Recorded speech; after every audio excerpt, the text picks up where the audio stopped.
I was hoping the highway sounds would stop for a little bit. Hi, it's August. No, it's not. It's the 1st of September. Yeah, good intentions and all that.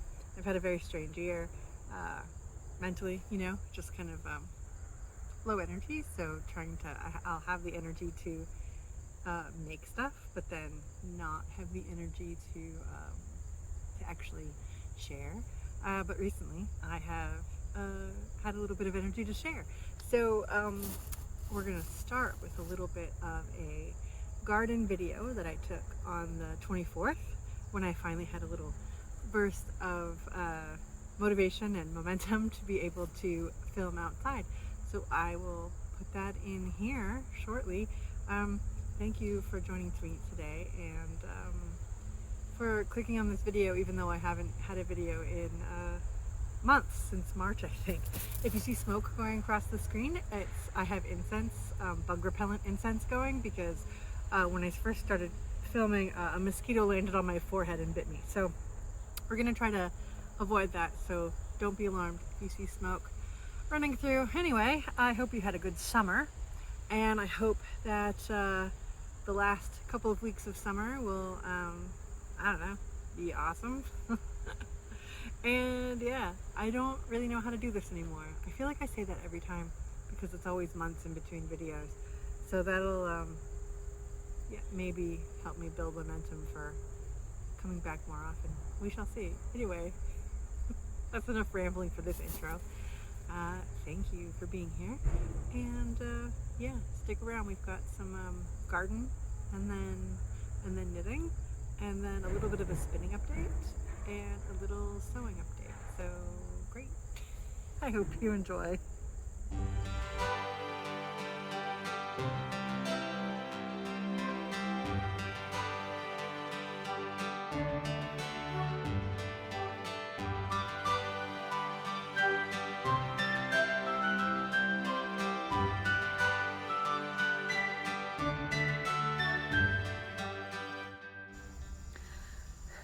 Good morning. It's about 9 o'clock-ish on, what day is it? August something. August 20 something. My glasses just started fogging up. I just did a bunch of trimming in the garden, and after months of not feeling like sharing, I'm gonna take you on a garden tour. Yeah, I've got some crafty things to share with you too. Sorry. This is me post-garden work, pre-shower. I haven't brushed my hair, so and I had a poor night's sleep, so enjoy these puffy eyes. Let's go on a garden tour. This is my view from the hobbit hole. Our neighbors just got some sort of delivery, so I'm hoping that the truck beeping won't start up again. On the left is mugwort, I think. Right there in the middle, the really tall thing, that's, I think it's called Canadian goldenrod? Canada goldenrod? I don't know. It's really tall. It's like 8 feet tall. And then nearer to me on the right is the regular sized goldenrod. And you can see some cosmos hanging out on the top over there. I'll give you a closer look of that flower bed in a minute. It is looking particularly shaggy and in need of attention. And even though I trimmed the paths today, this time of year it just looks like this. So I'm trying to fill up the flower beds with more things that will be blooming all through the growing season. I'll take you closer to the cosmos. This is the new flower bed we planted this year with wildflowers. You can see some, I think it's a kind of phlox, the pink there, and then the bluey purple ones, that's cornflower. So there's a lot of cornflower in this bed. You can see all of them, and there's even on this side you can see a purple cornflower and a little coreopsis growing there. And then the closer we get to the sunnier part of the bed, all of these, here we go. There's some beautiful cosmos. And there's a pink one in there. That's the back side of it. I went through this bed yesterday, day before, I can't remember, and deadheaded a bunch of the flowers, but there's a couple more that need doing here. And you can see, if I bend down, you can see under here, it's a lot more of the cornflowers in there, and a couple of coreopsis. I don't know if you can see them, but this bed is doing really well. Nice and green and lush. And then we have the bird bath, which used to be over in that circular bed over there that has the irises and daffodils in it. It used to be over there, but we moved it this year to here. And I planted, I think in here I planted purple coneflower, but I don't know if they're like a biennial, you know, where they, oops, sorry, that was my finger. And then we've got, that's a primrose, the volunteer, that yellow plant. Or yellow flower, I mean. Here we go. Focus. There we go. And we get some beautiful pink moths that come through. They're primrose moths. They look a little bit like rosy maple moths, but they're not. Look how beautiful the marigold cluster is doing. Oh, there's a bee. Ah, pooh. Sorry, I just had a fly try to go up my nose. Hello, bee.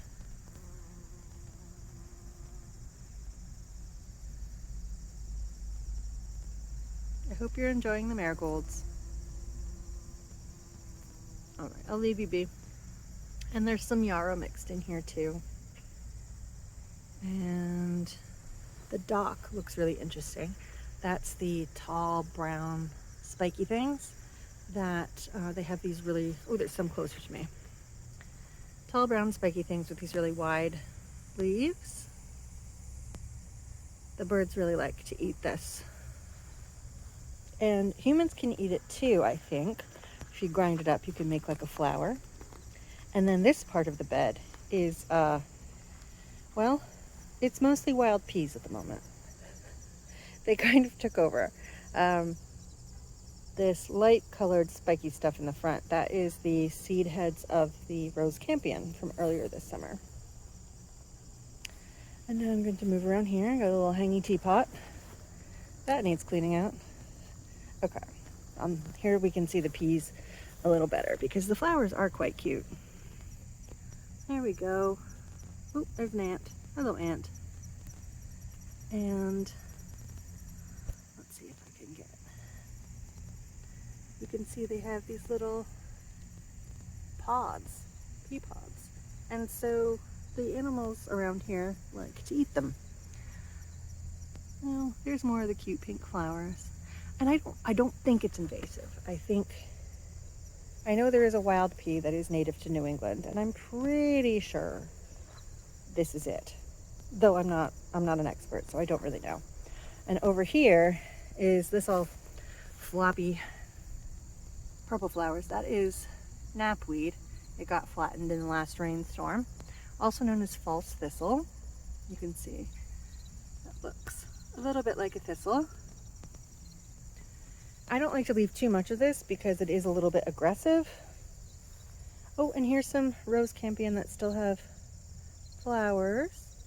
Hello. Okay. Now we move past this other bit of knapweed and this messy bit. And here's an actual thistle. It's pretty tall. There's a van over there. Can we focus on the flower, please? I don't want to touch it because it does hurt. There we go. Almost. Oh, well, that's frustrating. Anyway, they kind of flop over once they get heavy, and then they get seeds. You can see, there we go. That one, it's all dried up.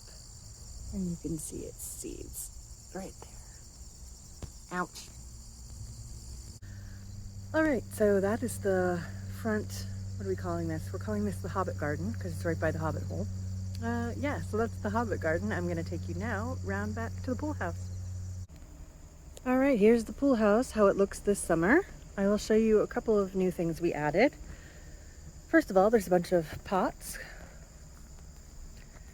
The large ones over here with the bamboo thingies. Those were peas earlier in the spring. And this one here has cute little flowers on it. That is either marjoram or summer savory. And I didn't keep the packet, so I don't know. And then we've got some either chives or garlic chives. Can't remember. And then that's sage. Right, and then I'll show you the other side. The rest of the pots here, we've got some rosemary, a volunteer sorrel, a nice healthy pot of sage, and a basil that was accidentally put in here. The large pots here were arugula in the early spring, but now those are mostly weeds. And then we have another sage and basil there. Most of the basil was completely chomped upon by slugs. And there's rosemary. I had this rosemary in too much sun earlier in the summer, and so that's what all the yellow is. But you can see there's plenty of healthy green growth on here, so it should fare well now that it's back here in a little shadier area. More chives. The tall ones here are sunflowers. Everything else, there was lavender, there was bee balm, bergamot. It all got killed by the slugs. And then here's more marjoram and or summer savory. I planted both. They look exactly the same, so I'm not sure. Yeah, and then we've got the seating area, all right, with the banners. I think that's the same as last year, and the hammock. I'm pretty sure we had some. Well, we may have not had the little table with the umbrella out. The newest addition is the bathtub. A friend of ours had this in their garage for 20 years, and so we decided we wanted it so that our pool house would actually have a pool in it. We're going to refinish it this autumn before the snows come, and then next year we are going to hook up some pipes and have a little water tank situation with the fire, and then that can be a fire propelled hot tub. Yeah. And then there's our what's it called, fireplace. That's getting a lot of use these days. And then I moved the dill over here. You can see not much of it survived.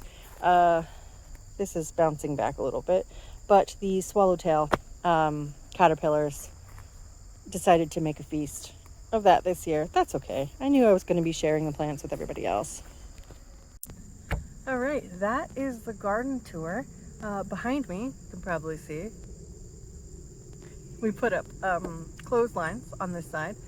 And yeah, so I've been hanging my laundry out here. We did have an outdoor clothesline a long time ago. I mean, it still is up, but we don't use it because it's been 20 years since we moved into this house, and so all the parts that were sunny before are now shady, so we don't use that clothesline anymore. Yeah, so that is the garden tour update for end of August 2023. And yeah, I think I have a couple of knitting things to show you, so I will film that later today. So see you in a minute. I think in my last video I was planning on starting the No Fear Shorty socks from EarthtonesGirl, but I can't remember if I actually started it for last time. I don't remember. What I could have done was I could have watched that video or read the notes, and then I would have known that, but I didn't think to do that before I started filming today. So here's my my socks. I've been wearing them all summer. They need to be washed because I wore them a couple of times recently, and they're due for a wash, and so they're a little baggy. These are all super washable, and so all of my socks are, and so they tend to get a little baggy, and I don't know if that's because they're super wash. I read something recently that said that super wash things tend to stretch out and then they benefit from being in the dryer. I don't know if that's true. It's something I saw recently in a video on Instagram or something. Anyway, that was a weird ramble. So I have these. This is Denise EarthtonesGirl's No Fear Shorty. Um, I can't remember what the yarn is, so I will. I'll put it in the description because I'm pretty sure I've talked about it before. It's something I bought on Knit Picks, so it's easy to find. It's nothing, extraordinary or designer or anything. Um, so I have really long feet, so whenever I now know that my preferred short sock length is like 3 inches and not 1 inch or an inch and a half or whatever this is. Um, when I when I wear them with my shoes, they look like I don't know. They don't look right proportionally with my very long feet, and I just think they look kind of funny on me. So I definitely prefer a longer cuff, but I didn't know that until I made these, and they're still nice to wear. And the pattern was very easy to follow.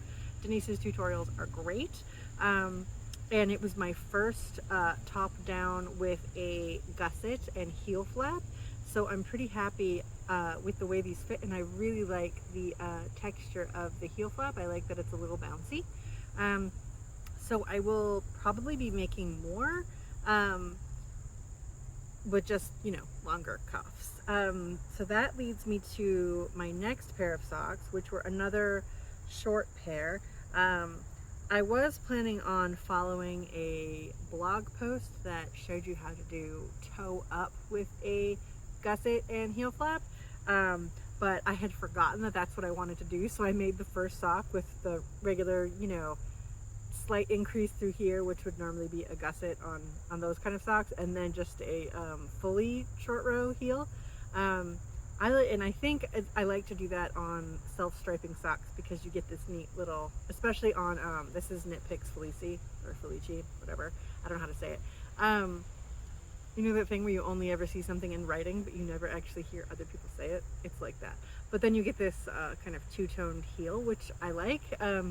So I made this cuff, I think it's probably about 2.5, 3 inches long, and I like that.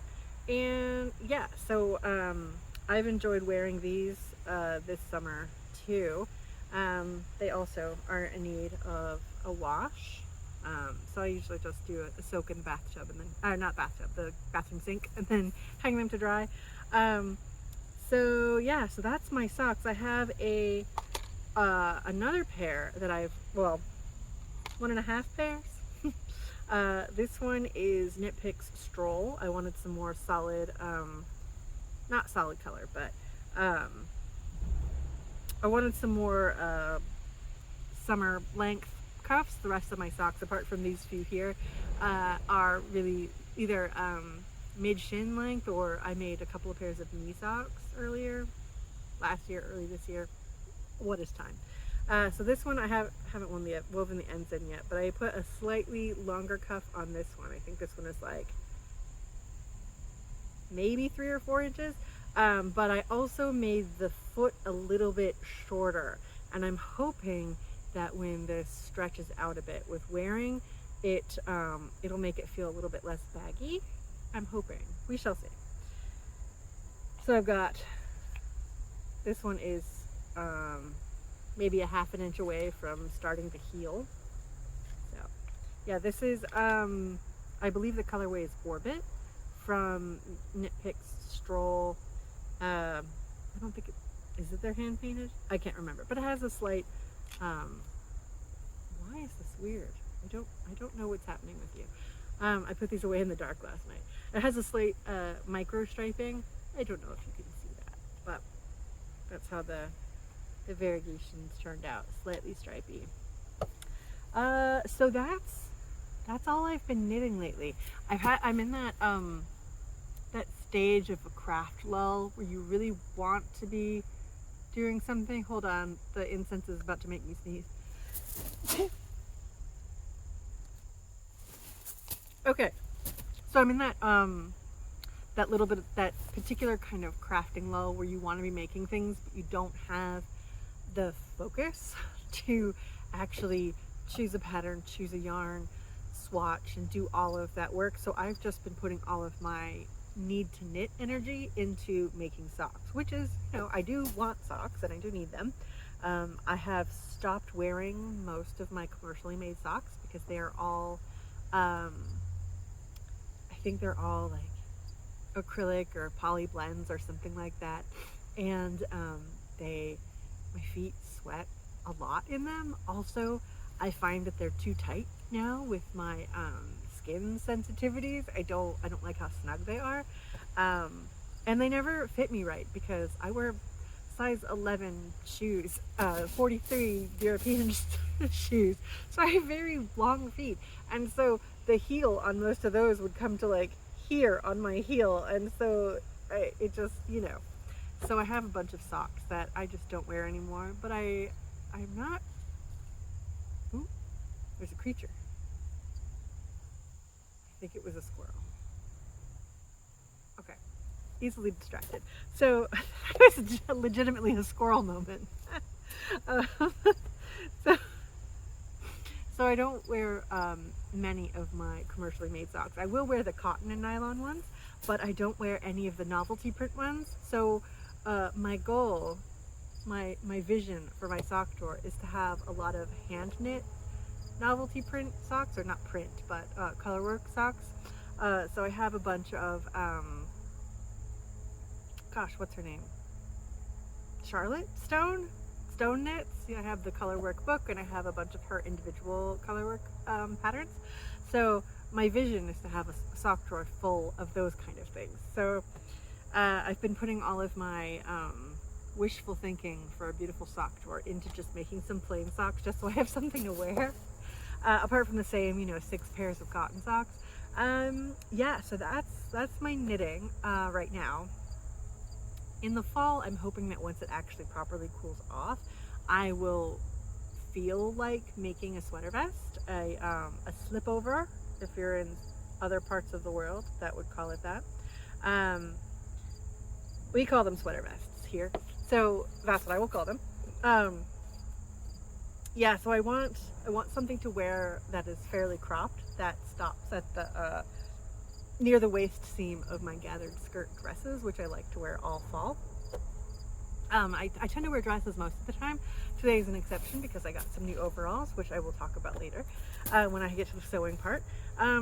So I'm hoping that I will have the energy. I already have some beautiful Shetland hand spun that I want to make into a sweater vest. And I know I have other hand spun that I want to make.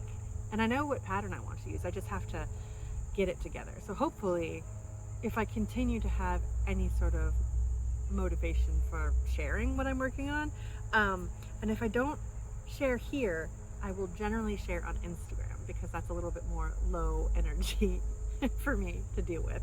So what I'm doing right now, speaking of spinning, is I'm spinning Icelandic wool right now, and my face looks like this, not because Icelandic wool is not amazing. I think all sheep are interesting and amazing, and I am struggling mightily with spinning this. I'm having to sort of think about it not just being new to Icelandic wool, but as if I'm approaching spinning for the first time, because my hands are used to crimpy wool, things like Shetland is the only one that I can think of right now, but like BFL, even Romney, even Polworth had a little bit more crimp than this, which I am still a really new spinner. I've only tried a few different kinds of wool. I've only been regularly spinning for a couple of years now, and even then it's been spotty and sporadic. And then I spun a lot when I first got my wheel in 2006, I think it was. I got it at Rhinebeck that year. Or maybe it was 2007. I can't remember, one of those years. And I spun a lot right away, but then there was a long period of time where I wasn't spinning at all. So I am still a fairly new spinner, at least I consider myself new. And my hands and my brain were using all of the assumptions that I had built up with using crimpier yarn. And even though I read in the Cheap and Fiber source book, or whatever that book is, I read about Icelandic wool. I think that's where I read about it. I have a couple of wool resource books. I read about it there, read about it online, and I read other people's perspectives about spinning with Icelandic wool. And so I knew it had to be on a slow speed, I have a fairly slow wheel anyway. I have a Kiwi, and I think the ratio, even with the speed flyer on there, tops out at like 9. So it's a really slow wheel. So I knew you had to do long draw, and you wanted a lot of air in there, and it was basically really, really low twist. I am unable to do low twist without it completely falling apart.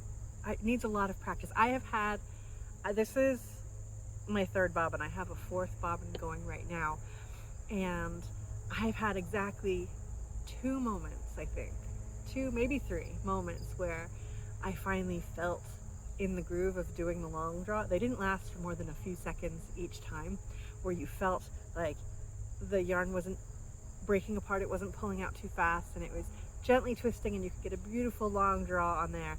And that sort of like, you're like, oh, this is what the wool wants to be. This is how it wants to be spun. And it took forever, and I'm very frustrated with the process, but I'm sticking with it. I have a full 16-ounce bag, or it was full when I got it. I got it from Paradise Fibers. Pardon the plastic bag crinkling here. I'm gonna move this closer to see if I can show you. Is that visible? Let me get behind the thing. Yeah. So it's like really smooth.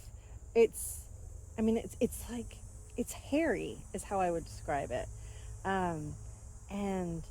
And so it has, like, I don't think for me this would be next to skin soft. Some people might find it.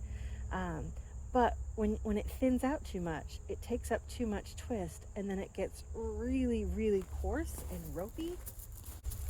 Yeah, and so I'm struggling to make it not coarse and ropey. But I don't even know what I'm gonna make with it. I just wanted to try it. But it took me forever to get back into working with it this year, because my brain just did not want to work on, like, this is, when I sit down to spin, what I want right now is where I can just kind of zone out and let my hands do their thing, and the wool knows what to do, my feet and the hands know what to do, and my brain can kind of check out and go wherever it needs to go to decompress, dissociate, if you will. And Icelandic is not that. Icelandic is being educational, and it is teaching me lessons. And yeah, so I've just had to, suck it up and show up at the wheel as often as I can.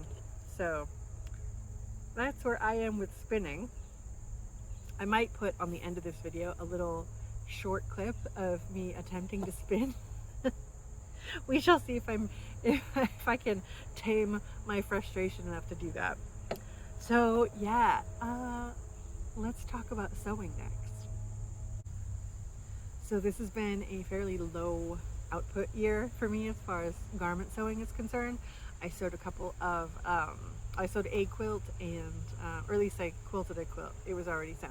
More about that in another video. But I also hand sewed a little sewing pouch. I hand sewed a sewing pouch with little wax and thread and all that kind of things in there from a kit. And so I did that earlier this year, I think.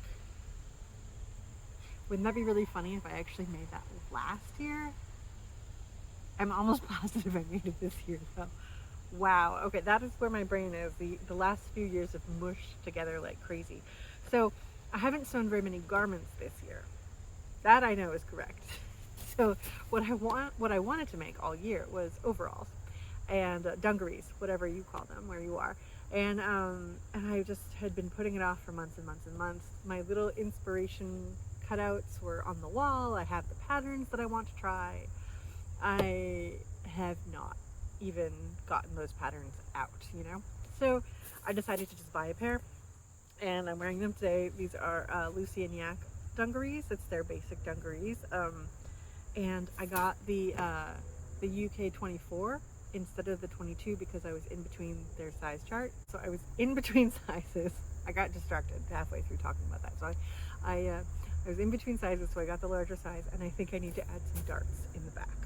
And I also ripped them today going out the screen door. I caught the handle of the door on it, and so now there is a tear in the back.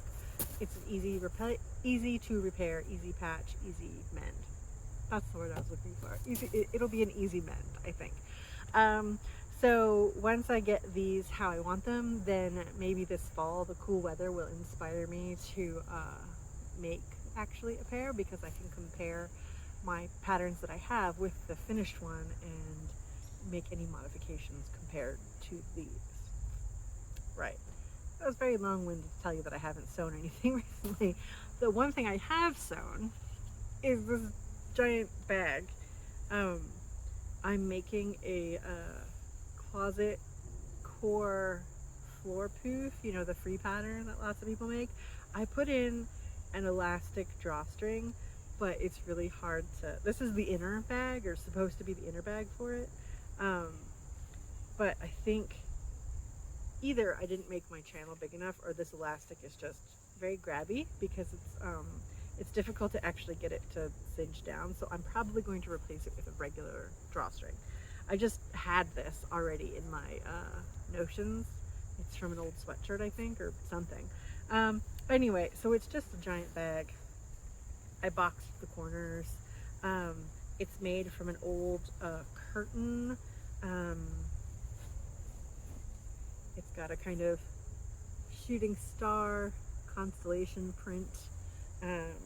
It's from the 90s. My bedroom in the 90s was sort of starry celestial theme. You know, if you were a teen girl in the 90s, your bedroom choices were no theme, but if you wanted a theme, you could have celestial, you could have sunflowers. I'm trying to think what other ones there were. I had the celestial theme, mostly because when I was a late teen, I started working at a department store, and so whenever their celestial theme items went on clearance, that's what I bought. So I still have a few of those things. So yeah, anyway, that is going to be the inside bag for my floor poof. I just needed something to contain them, because right now they're stuffed in old pillowcases, in trash bags, and there's a mix. There's some things that I've already pre-shredded, some things that may even be useful in a patchwork or a crumb quilt or crumb quilting project. So I need to go through all of my scraps.